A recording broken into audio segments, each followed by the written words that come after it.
Hello guys, welcome to H2O, the A to Z of chemistry. I'm Dr. Ritu Johar, your educator for this course on general organic chemistry, and I hope you are enjoying this course with me. So today we begin with lecture 14 from the course, but make sure you watch the previous ones before viewing this one. So into the learning of the nomenclature of the organic compounds. So far you have learned about the nomenclature of the aliphatic compounds. You have learned the naming of the alkanes, the alkenes, the alkynes, the compounds where they're going to be present many functional groups as well. So you have a complete knowledge of all the functional groups that are going to be utilized in our study. And now moving further into the nomenclature of the organic compounds, we are going to start the discussion on the alicyclic compounds. Now, one thing that you must be still thinking is that we have not discussed about the naming of those compounds where they are going to be present more than one functional groups. So, well, we will be doing that also, but we will be doing this after the discussion on the alicyclic compounds, because in the complex naming of the compounds where they're going to be more than one functional groups present, along with them the double bonds present, the triple bonds present, there are also going to be those compounds in which there are going to be cyclic rings also present in the naming.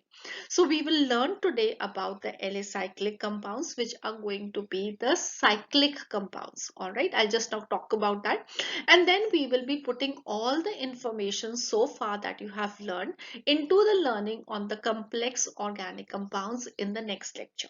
All right, so now we begin with the discussion on the alicyclic compounds. Now, what are alicyclic compounds?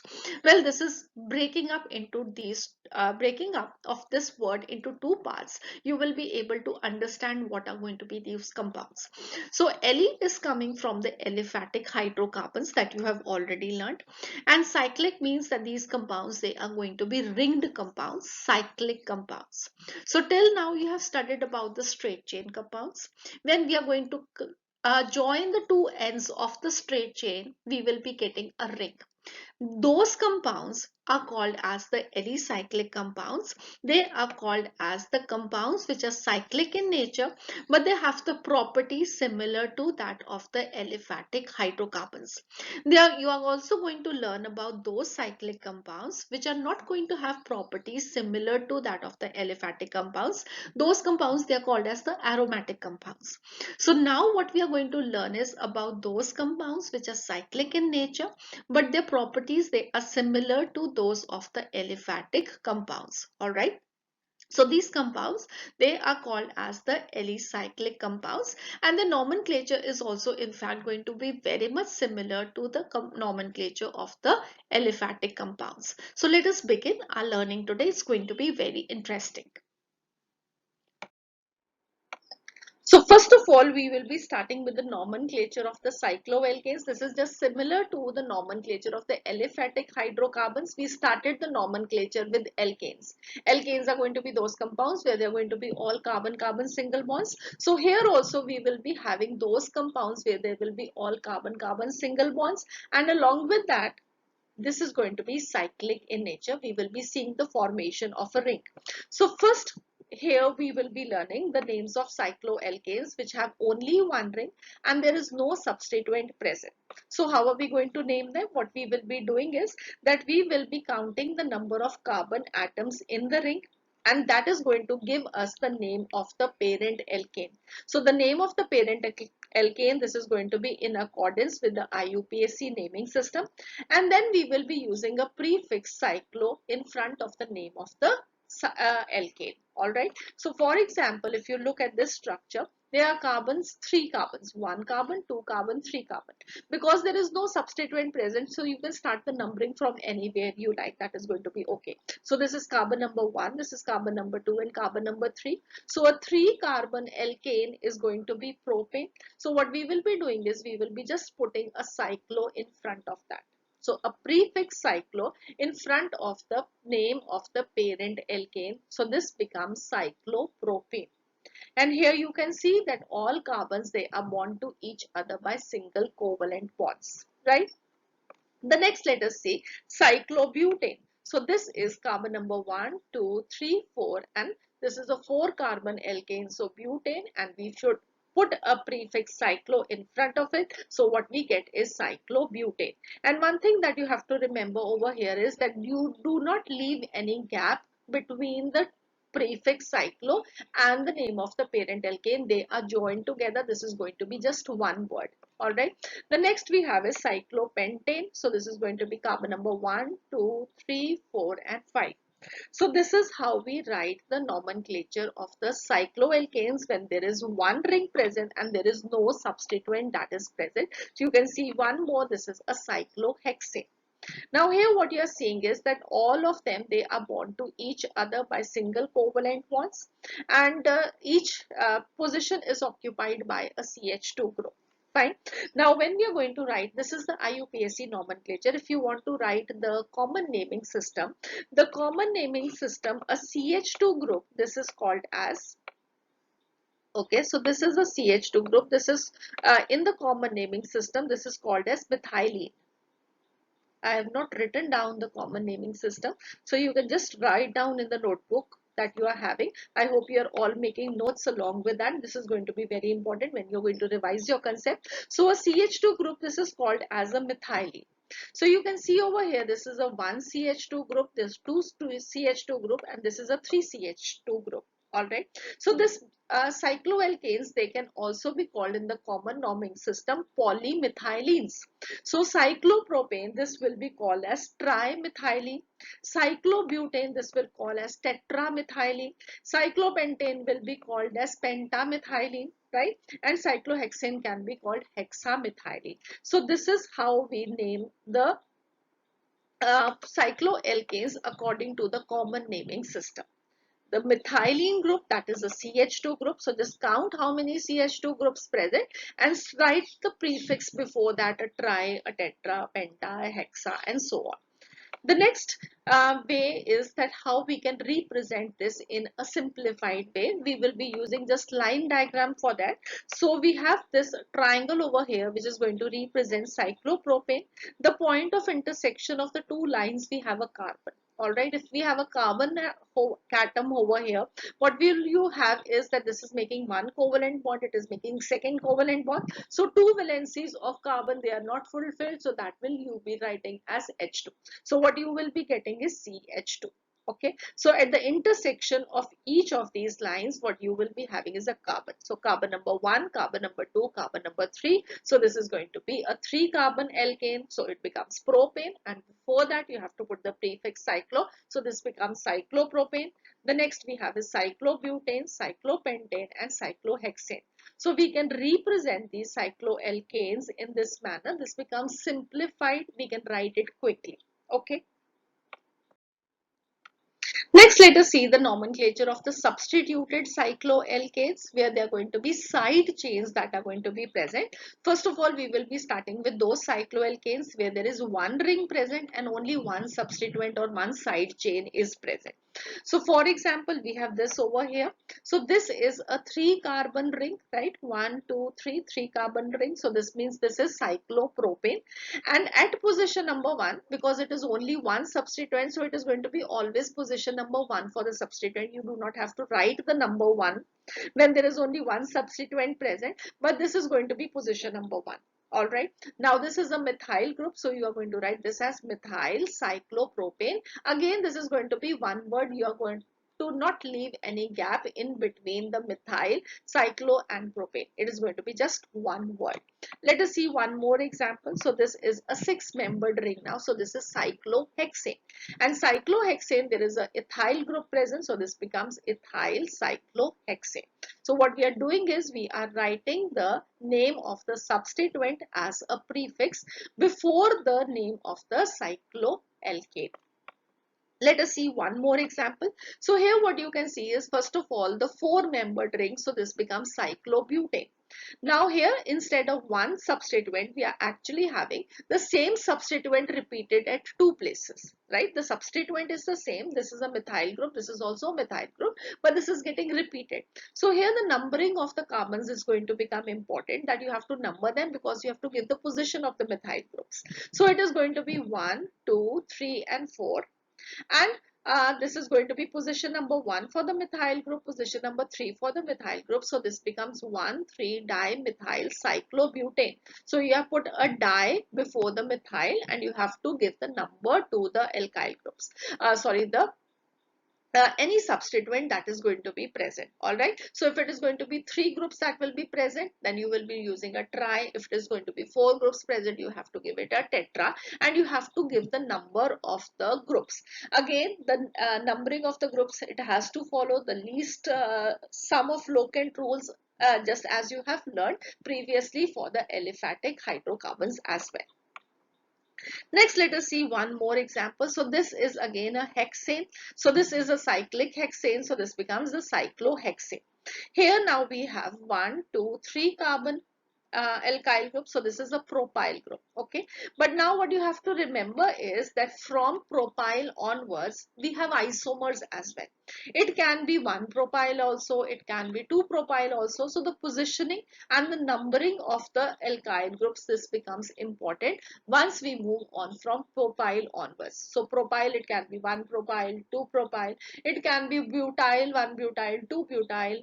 We can have iso groups, we can have neo groups. So all those that are going to be important, and that you have to number accordingly and name accordingly. So what you will be doing over here is, when you have to put a number for the substituent, then you will be writing this as, for example, when we're talking about this, it is going to be 1 propyl, and 1 propyl you will be putting it in a parenthesis, and then you will be writing the name of the parent alkane. Okay, so this becomes 1 propyl cyclohexane.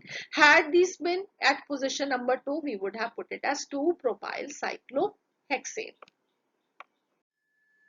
So next, let us discuss the nomenclature of the cycloalkanes with 1 ring and 2 or more than 2 substituents. Let us understand first of all cycloalkanes with 1 ring and 2 substituents, right? So here what you are supposed to do is that you are going to start the numbering of the carbon atoms, because 2 substituents are present. So you have to give the position of those 2 substituents. Otherwise, you will not come to know that which substituent is present at which position.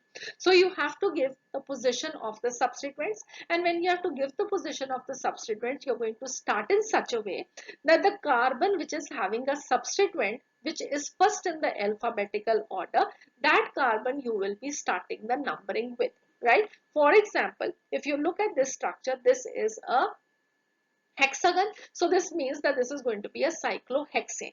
On the cyclohexane, you can see that there are 2 substituents present. One is the C2H5 and the other is the substituent. Which is the substituent? Well, I hope you all can understand. When this is just one line, at the end of this line, there is a carbon present. Right? So there's a carbon present here, a carbon present here. So one valency of this carbon is by forming a single bond with a carbon, and the rest 3 are going to be fulfilled by hydrogen atoms. So this is a CH3 group which is present over here. So we have 2 substituents. One is a CH3 group and the other is a C2H5 group. A C2H5 is called as ethyl and CH3 is called as methyl group. So E comes before M in the alphabetical order. So you will be starting with that carbon where we have the attached ethyl group, right? So carbon number 1 is going to be that position where C2H5 is the substituent.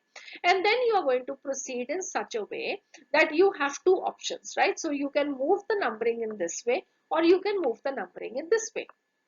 So you are going to move the numbering in such a way that the second substituent, this gets the lower number. So right, if you move from 1, 2 and 3, this is going to be number 3. And if you move the other way, it is going to be number 2, number 3, number 4 and number 5. So the methyl group would be getting position number 5. So you are going to move in such a way so that the second substituent, this gets a lower number. The first one is going to be that substituent where that is going to be alphabetically first, and then you will be proceeding in such a way that the second substituent, this gets the lowest possible number, right? I hope this is clear. Let us see one more example, and the name of this compound, this is going to be 1-ethyl 3-methyl cyclohexane, and all these, they are going to be continuous except that the numbers, they will be separated by hyphens. The next we have is again a hexagon. So this is going to be a cyclohexane. Here we have 2 substituents. One is a methyl and the other is a propyl. So M and P M is going to be first in the alphabetical order. So you will be starting the number from this carbon. So carbon number 1, carbon number 2 and carbon number 3. So the name of the compound is going to be 1-methyl-3-propyl cyclohexane. Now when there are going to be more than 2 substituents present, well then you are not going to see the alphabetical order. Alright. So if you see this compound, this is again cyclohexane with 3 substituents. One is a chloro group, one is a C2, a CH2CH3, that means C2H5 group, ethyl group, and one is a CH3 group, that is a methyl group. So if you start alphabetically, you will be starting with the chloro group, that is C, E and M. Alphabetically C is going to come first, so you will be starting it this way. But when you start it this way, you will be numbering this carbon as 1, this as 2, number 3 and number 4. If you start the other way, well, you will be giving position number 1, 2, 3, 4 and 5. So these substituents, they will be getting a higher number. So you will be probably choosing it this way, right? So 1, 2, 3, 4. But well, what you have to remember here is that you have to give a lower number to the substituents. So that is going to follow the lowest locant sum rule. So if you number it in the red way, it is going to be position number 1 for the chlorine, number 3 for the ethyl group and number 4 for the methyl group. So the total comes to 8. Okay. But if you number it the green way, which we have already done, so I just rub it out. So we are starting it from methyl, then to ethyl, then to 3 and 4 being to chloro. So this way the total of the locants will be 1, 2 and then 4. So this comes up to 7. So here this way, it is going to be the lower number to the locants. Alright. So you will be numbering it not in accordance with the alphabetical order, but with the lowest locant sum rule. Right. When it is going to be more 3 or more than 3 substituents that are present. And chlorine, I hope you all know that this is a substituent. This is not a functional group. An alkyl group, halogen if it is present, if it is a alkoxy group, a OR group that is present, if it is a NO2 group present. So all these, they are substituents, right? So these are not functional groups, so they have not to be regarded as the functional group. Whenever a functional group is present, well, you will be starting the numbering from the functional group. The functional group is always going to be important than the substituent. So let us see one example. So here you can see over here, this is again cyclohexane, where we have 2 substituents. One is a OH group, one is a methyl group. So methyl group is a substituent, it is an alkyl group, but OH is a functional group, right? So you will be starting the numbering from position number 1, then 2 and number 3 to the methyl group. If you go the other way, the methyl group would be getting a higher number. So this is the best possible way. And when you're going to name this compound, well, this is a functional group. So this comes as a secondary suffix and not as a prefix. So this is going to be first of all cyclohexane, and cyclohexane, then the secondary suffix is -ol. So this becomes cyclohexanol and 3-methyl for the methyl group as a prefix. So 3-methyl cyclohexanol. Right? I hope this is clear. So next we have those substituted cycloalkanes, where the compounds, they have one ring which is attached to a single chain, but now this single chain, this has greater number of carbon atoms than the ring itself. Till now, all the names that we have done, the side chain, this had less number of carbon atoms than the ring. But if the number of carbons in the side chain, this is greater than the number of carbon atoms in the ring, please do remember that we will be treating the side chain as the parent alkane and the ring will become the substituent. Okay, for example, let us see over here. We have this ring over here. So this is a 5-membered ring. And if you count the number of carbons in this side chain, this is 1, 2, 3, 4, 5, 6. So these are 6 and this is 5. So the number of carbons in the side chain, this has more than the number of carbons in the ring. So rather than naming this as hexyl cyclopentane, you are going to treat this as the parent alkane. So this will become hexane. And at position number 1, you will be starting the numbering where you will be getting giving the lower number to the substituent. So this will be position number 1 where you have a cyclopentyl group now. Okay, I hope this is clear. This becomes your parent alkane and this becomes your substituent. So the name becomes 1-cyclopentyl hexane. Let us see one more example. So here This is a 4-membered ring. All right. If you look at this, the numbering has already been done. So this is a 5-membered straight chain compound. And over here at position number 3, there is also a methyl group present.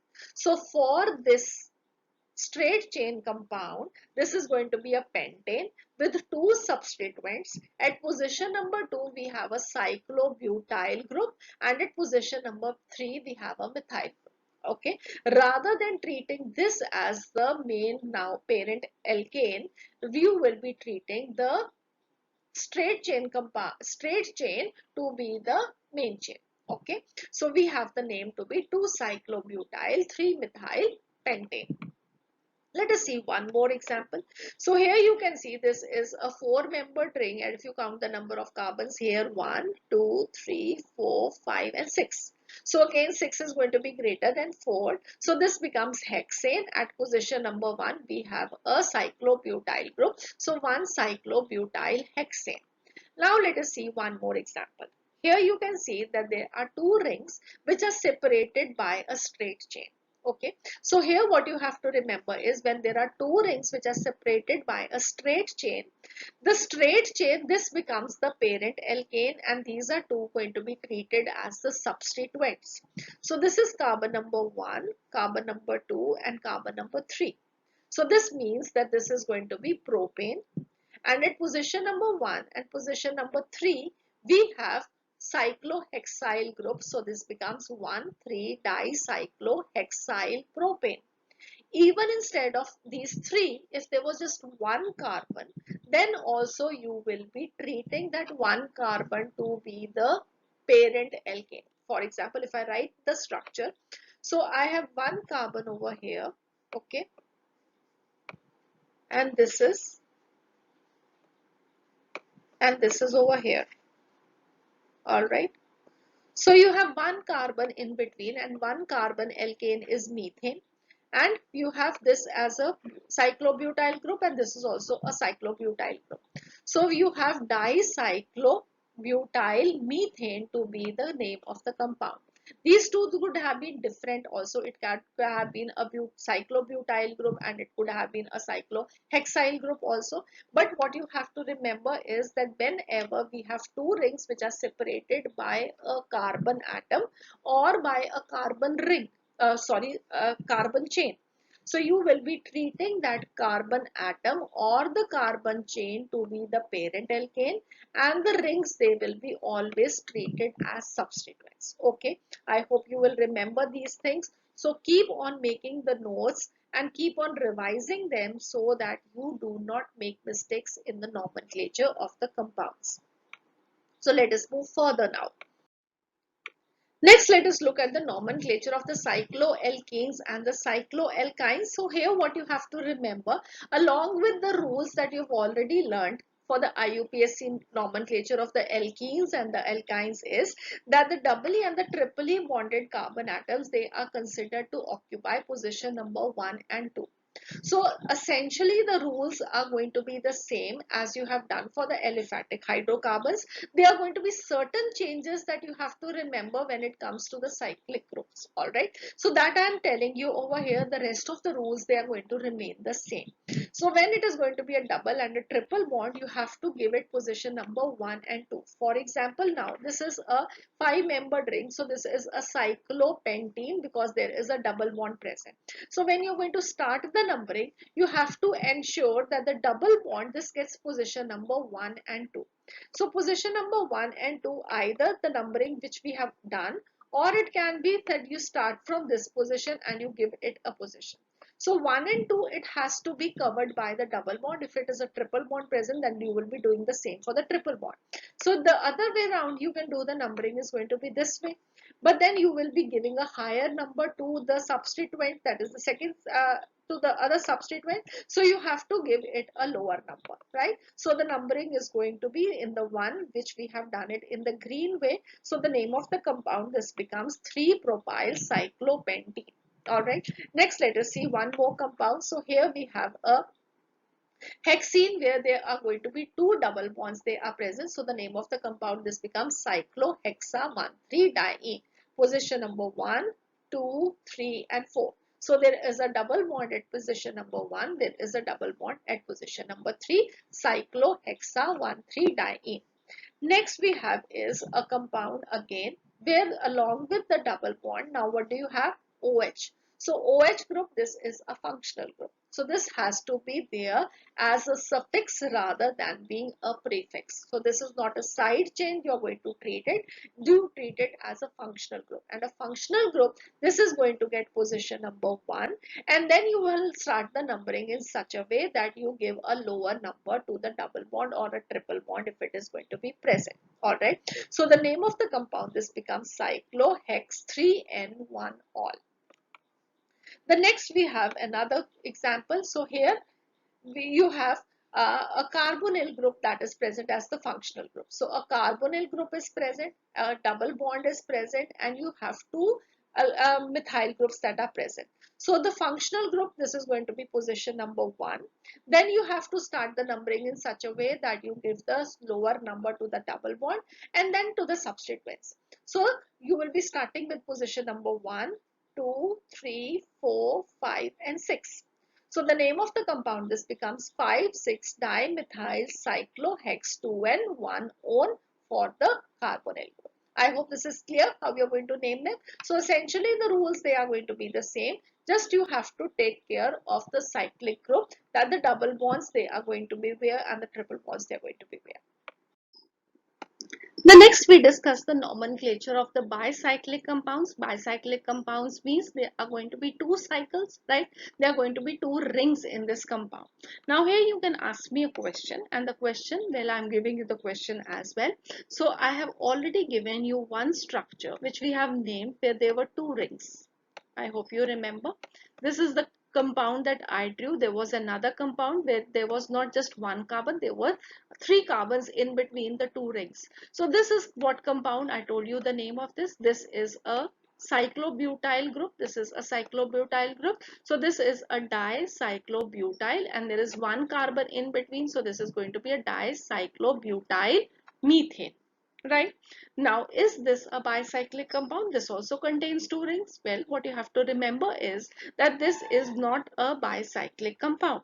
So then what is a bicyclic compound? Well, a bicyclic compound is going to be that compound which is going to contain 2 fused or bridged rings.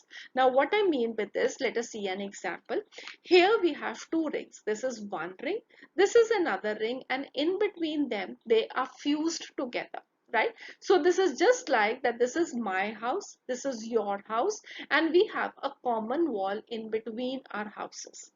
Whereas these two houses of ours, they are not fused to each other. They do not have a common wall. There is this carbon atom present in between them, which is not allowing them to come closer to one another.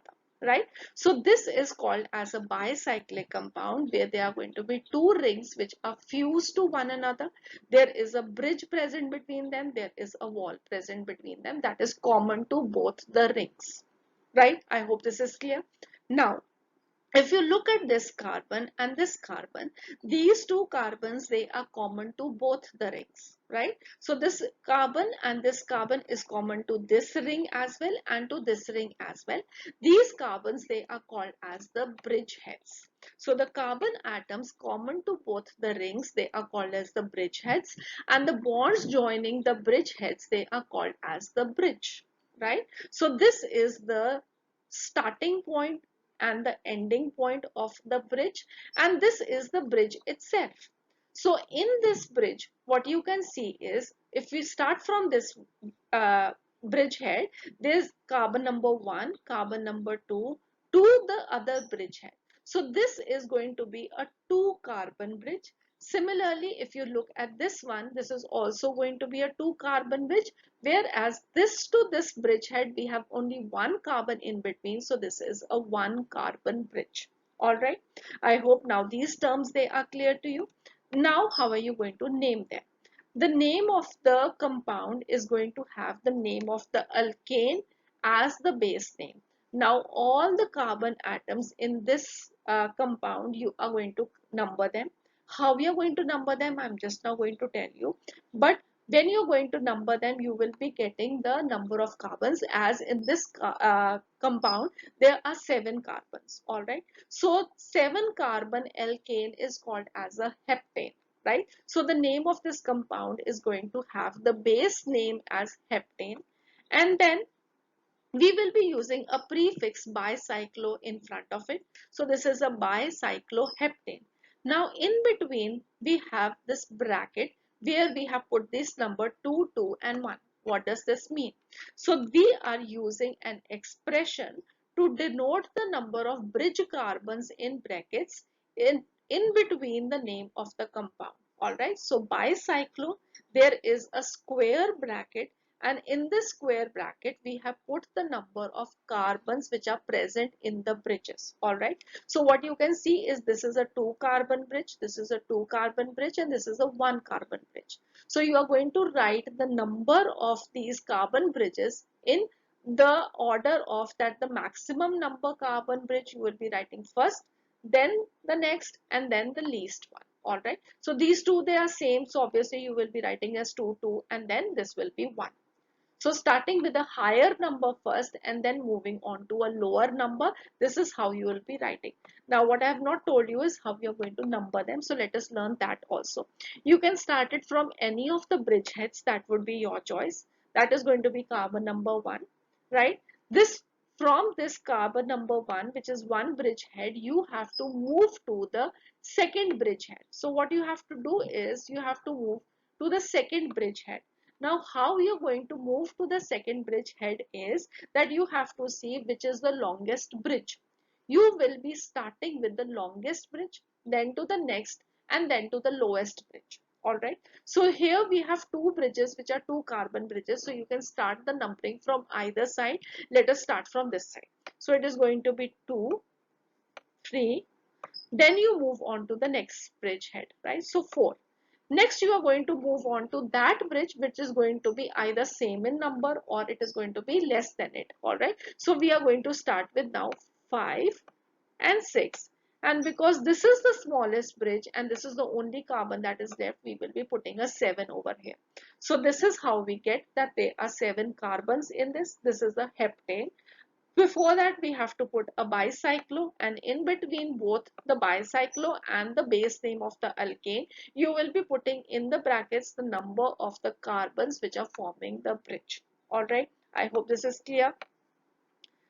Now, this is one way in which we can represent this compound. There are other ways as well in which we can represent this compound, and that is going to make the representation a bit quicker. That is going to be by the line diagrams. So this is another way in which we can represent this diagram. So if you look at over here, so this is going to be again the CH, right? So this is the CH2. This is the CH2.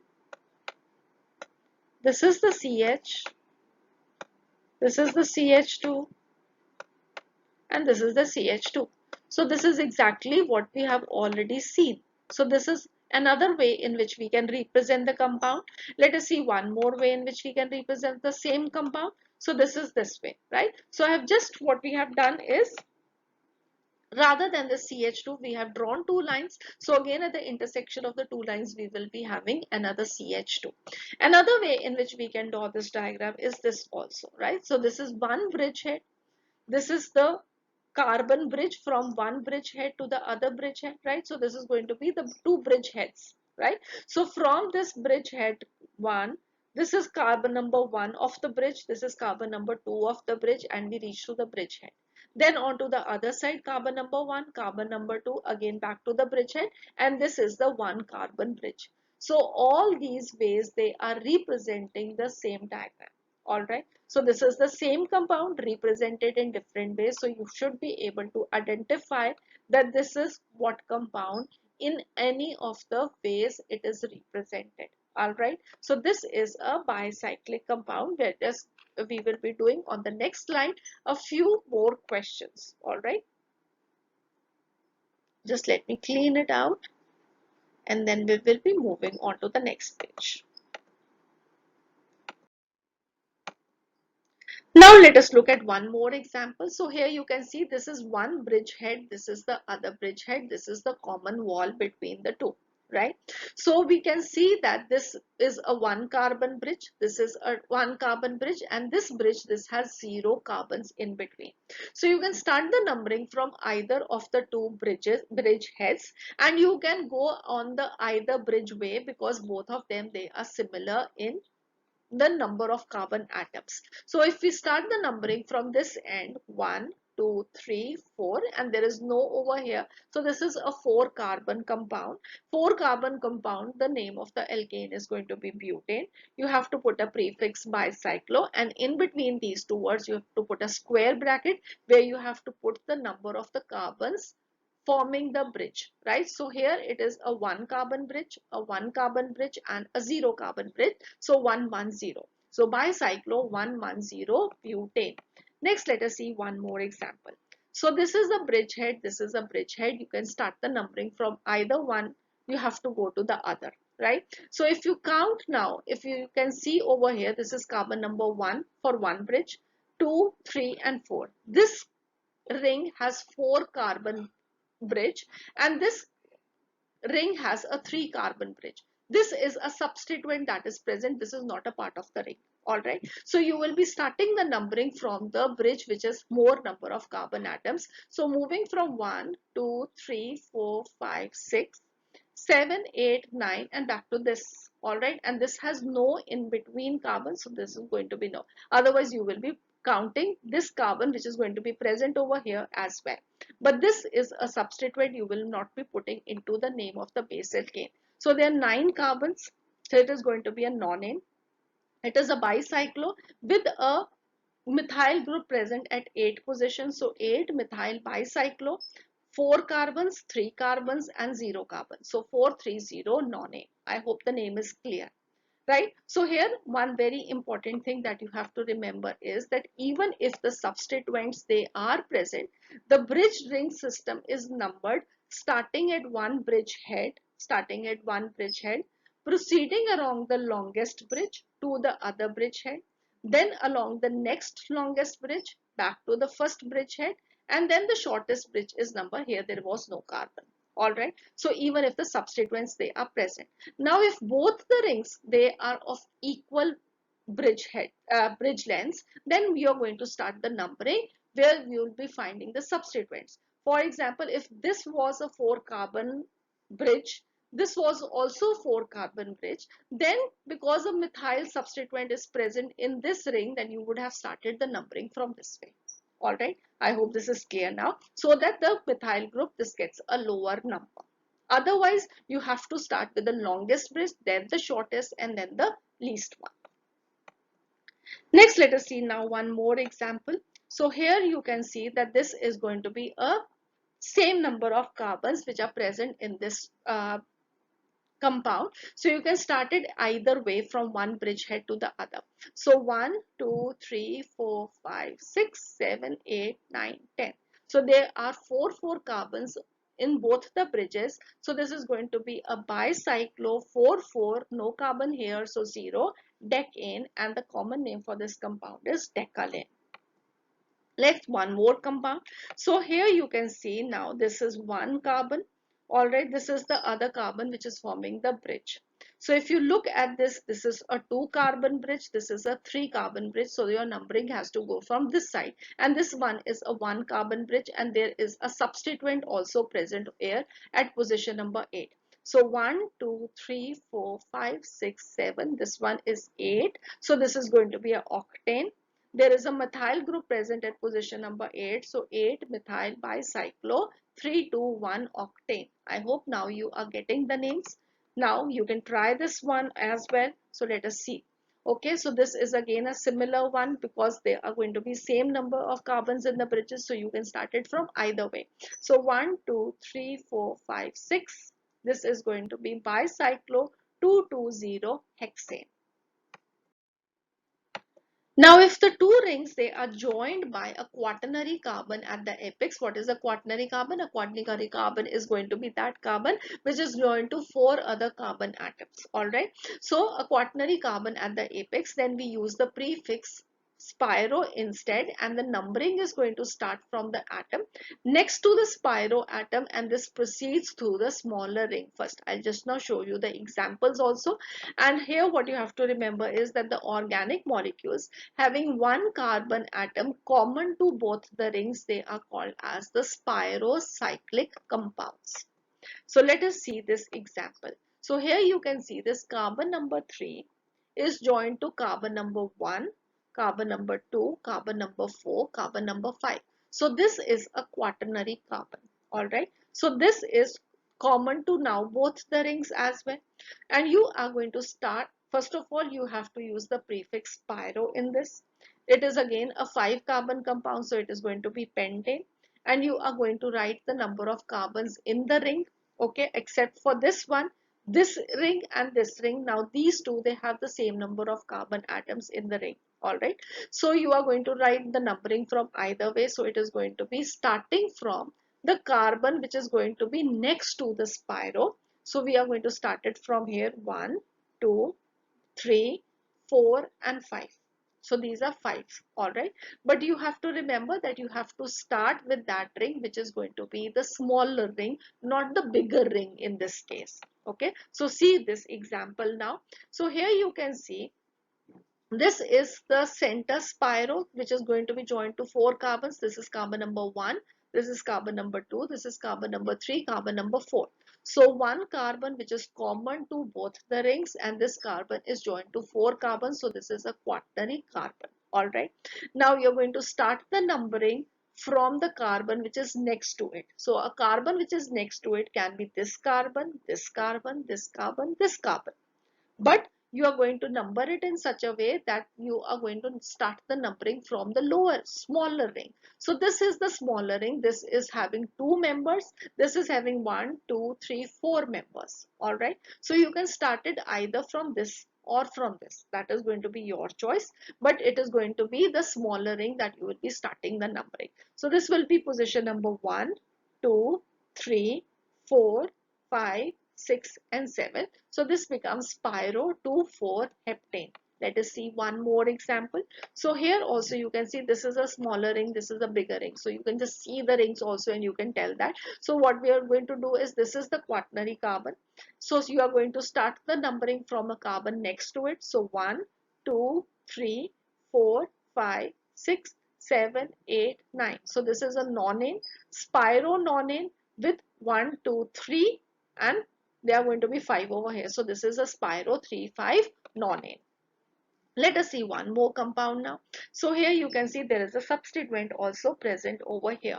So this is the carbon, that is the quaternary carbon. So you are going to start the numbering from the smaller ring next to the carbon to the quaternary carbon. So 1, 2, 3, 4, 5, 6, 7, 8. So this is a octane with a chloro at position number 2. So this is 2 chlorospiro.